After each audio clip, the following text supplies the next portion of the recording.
लगातार दिल्ली में प्रदूषण बढ़ रहा है। ग्राफ 4 लागू हो गया, बावजूद इसके असर नहीं दिख रहा है। आज भी प्रदूषण से दिल्ली एनसीआर का बुरा हाल है। दिल्ली एनसीआर के कई इलाकों में आज भी एयर क्वालिटी इंडेक्स यानी कि AQI 400 के पार दर्ज किया गया है। एक तरफ कड़कड़ाती ठंड, ऊपर से प्रदूषण की मार से दिल्ली एनसीआर वासियों का जीवन अस्त व्यस्त हो गया है। सड़कों पर विजिबिलिटी कम होने की वजह से सड़कों पर जो रफ्तार है वो मानो थम सी गई है। ना चाहकर भी लोग घरों से बाहर नहीं निकल पा रहे हैं और घरों में रहने को मजबूर हो गए हैं। 4 तस्वीरें, India gate, Akshardham, ITO, Anand Vihar, Delhi के अलग अलग इलाके हैं, लेकिन हालत सब जगह की एक सी है। और अक्षरधाम पर तो देखिए अभी कोहरा भी दिखाई दे रहा है, लेकिन प्रदूषण के मामले में सबसे ऊपर आनंद विहार रहता है। अभी भी आनंद विहार में 400 के पार है AQI। हमारी स्क्रीन को आप समझिए, ग्राफ 4 में क्या पाबंदियां हैं वो भी हम आपको बता रहे हैं। तो दिल्ली की तस्वीरें आपने देखी और दिल्ली एनसीआर में प्रदूषण बेहद खराब श्रेणी में बरकरार लगातार बना हुआ है। दिल्ली एनसीआर में आज भी AQI 400 के पार है। चांदनी चौक 455, आनंद विहार 438, AQI यहां दर्ज किया गया। अशोक विहार में 430, ITO 405, वजीरपुर 439 AQI यहां पर दर्ज किया गया है। यानी कि स्थितियां लगातार बद से बदतर होती हुई दिख रही हैं। हालांकि ग्राफ 4 लागू किया गया है, कई सारी सख्तियां यहां पर बरती गई हैं। BS6 गाड़ियों को ही केवल अनुमति है कि वो दिल्ली के अंदर प्रवेश करें। इसके अलावा अलाव या फिर कोई भी कंस्ट्रक्शन वर्क किसी भी तरीके का, वो सब कुछ प्रतिबंधित है। ये तस्वीरें आप देखिए किस तरीके से घना कोहरा यहां पर छाया हुआ है। कोहरा क्या, ये स्मॉग है, ये धुंध की एक चादर है जो कि जहरीली भी है। आप सबके फेफड़ों को भी ये काफी नुकसान पहुंचा रही है। सांस लेने में भी कई लोगों को तकलीफों का सामना करना पड़ा है। डॉक्टर्स के पास भी कई तरीके की शिकायतें आ रही हैं, जिसमें सांस भारी होना, इसके अलावा गले में खराश होना, जुकाम बुखार होना, ऐसी कई सारी शिकायतें डॉक्टर्स को भी लगातार यहां पर सामने आ रही है। और दिल्ली एनसीआर वासी इस वक्त इस धुंध की चादर से बेहद परेशान भी हैं। देखिए कई बार दफ्तर आना जाना तो होता ही है और कई बार ऐसे मौके आते हैं, बाहर धुंध काफी ज्यादा होती है, ड्राइविंग में काफी ज्यादा दिक्कतों का सामना करना पड़ता है, लेकिन मजबूरन आपको सड़कों पर निकलना पड़ता है और तब रफ्तार धीमी होते होते ऐसी तस्वीर बनकर निकलती है। देखिए विजिबिलिटी बहुत ज्यादा कम है, इसलिए हम भी आपसे कहेंगे कि अगर घर से बाहर निकलें तो बेहद सतर्कता के साथ घर से बाहर निकलें और सावधानी बरतें। सड़क पर बिल्कुल संयम बरतकर अपनी गाड़ी को चलाएं।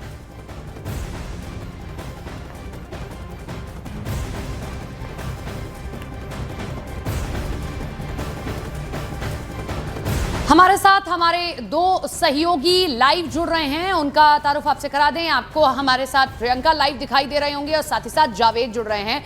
प्रियंका, आज उतना कोहरा नहीं है, विजिबिलिटी है, लेकिन प्रदूषण की मार अभी भी जारी है। सरकार क्या क्या लगातार मेजर्स अपना रही है? आपकी लगातार सरकार के नुमाइंदों से बात हो रही है।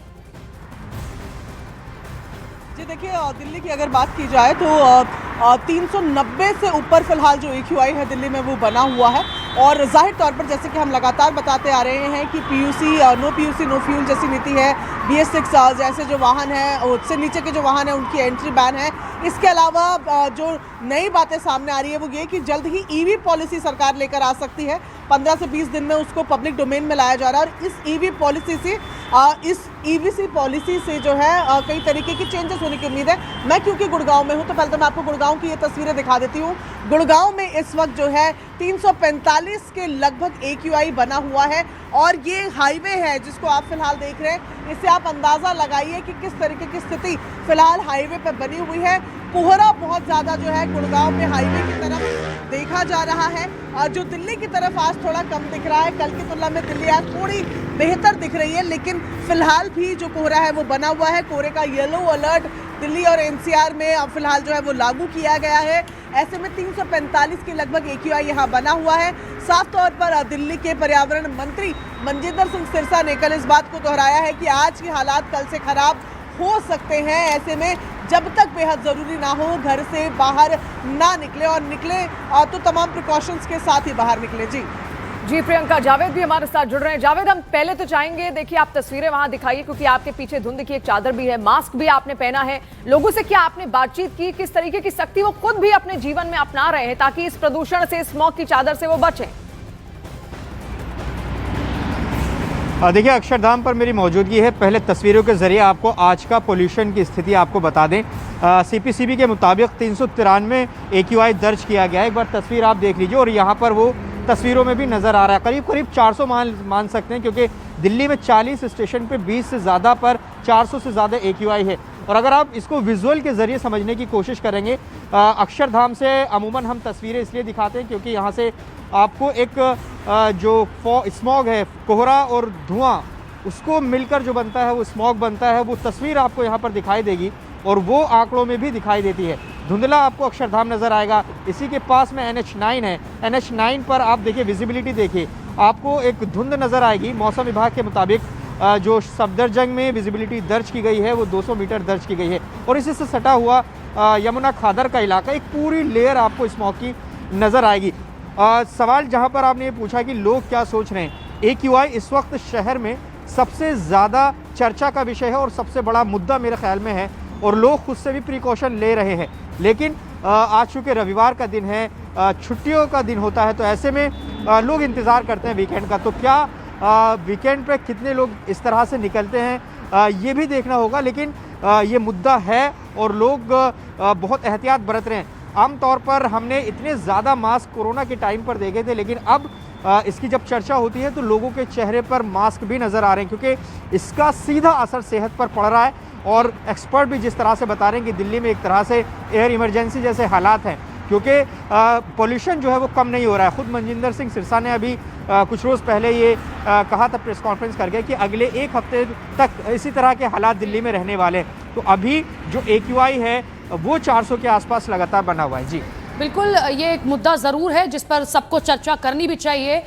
लौटेंगे आपके पास में, लेकिन 3 तस्वीरें आप देखिए। ये अभी तो आपको दिल्ली NCR की तस्वीर हमारे जो सहयोगी थे ग्राउंड जीरो पर वो दिखा रहे थे, लेकिन उत्तर प्रदेश में कोहरा घना है कई जगहों पर। आप मुरादाबाद उत्तर प्रदेश की तस्वीर देखिए, यहाँ पर आपको कोहरा दिखाई देगा। उत्तर प्रदेश मथुरा की, कान्हा की नगरी की भी तस्वीरें देखिए, आपको कोहरा दिखाई देगा, विजिबिलिटी कम है। और बंगाल वीरभूम में तो देखिए 0 विजिबिलिटी दिखाई दे रही है, कितना घना कोहरा दिखाई दे रहा है। और ये 8 बजे के लगभग की तस्वीर है, जहां गाड़ियों की रफ्तार धीमी पड़ गई है और कोहरा बढ़ता जा रहा है। 2 तस्वीरें देखिए, पहाड़ों पर जब जब बर्फबारी होगी, मैदानी इलाकों पर उसका असर दिखाई देगा। ठंड बढ़ेगी तो पहाड़ों पर होती बर्फबारी, जहां जम्मू कश्मीर के कुछ इलाके, कश्मीर के कुछ इलाके, सोनमर्ग, गुलमर्ग, वहां पर बर्फबारी शुरू हो गई है।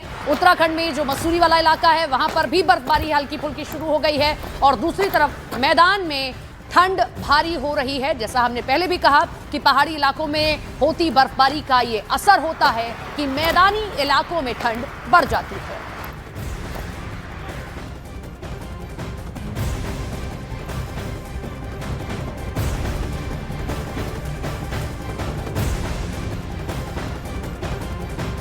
तो देखिए, अलग अलग जगहों की, अलग अलग राज्यों की तस्वीर इस वक्त हम आपको दिखा रहे हैं कि क्या हालात ठंड से बने हुए हैं। पहाड़ों पर लगातार हो रही बर्फबारी से मैदानों में कड़कड़ाती ठंड पड़ना शुरू हो चुकी है। ये तस्वीरें आप देखिए, ओले लगातार गिर रहे हैं, बर्फबारी हो रही है खतरनाक स्तर की, और इसका सीधा असर मैदानी इलाकों में देखने को भी मिल रहा है, क्योंकि जो टेम्परेचर है वो मैदानी इलाकों में भी तापमान गिरता हुआ लगातार नजर आ रहा है। लोगों को ठिठुरन का सामना भी करना पड़ रहा है। अब ये पूरी तस्वीर आप देखिए, जम्मू कश्मीर लद्दाख हाईवे की तस्वीर है। सब जगह जो गाड़ियां आसपास खड़ी हुई थी, बर्फ की सफेद चादर से वो ढकी हुई आपको यहां पर दिख रही हैं। तो ये बर्फबारी जो है, ना केवल जम्मू कश्मीर में इसका सीधा असर देखने को मिल रहा है, बल्कि देखिए पर्यटन तो वहां बूम कर ही रहा है, क्योंकि जम्मू कश्मीर में अक्सर जब भी लोग आते हैं सोनमर्ग और तमाम क्षेत्रों में, वो बर्फबारी देखने के लिए ही वहां पर पहुंचते हैं। तो पर्यटन से तो उसको सीधा सीधा फायदा है, लेकिन इसका जो असर है वो विपरीत तरीके से मैदानी इलाकों में भी पड़ता हुआ दिख रहा है, क्योंकि वहां पर ठिठुरन बढ़ रही है, लोगों की चुनौतियां बढ़ रही हैं, उनकी परेशानियां लगातार बढ़ रही हैं।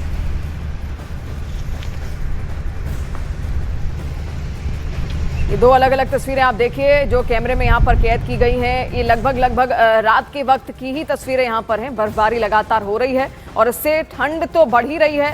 खास तौर पर जो स्थानीय लोग वहाँ पर होते हैं उनको अलाव का सहारा लेना पड़ता है। इसके अलावा बहुत सारे ऐसे विकल्प उनको ढूंढने पड़ते हैं जिससे वो खुद को गर्म रख सकें।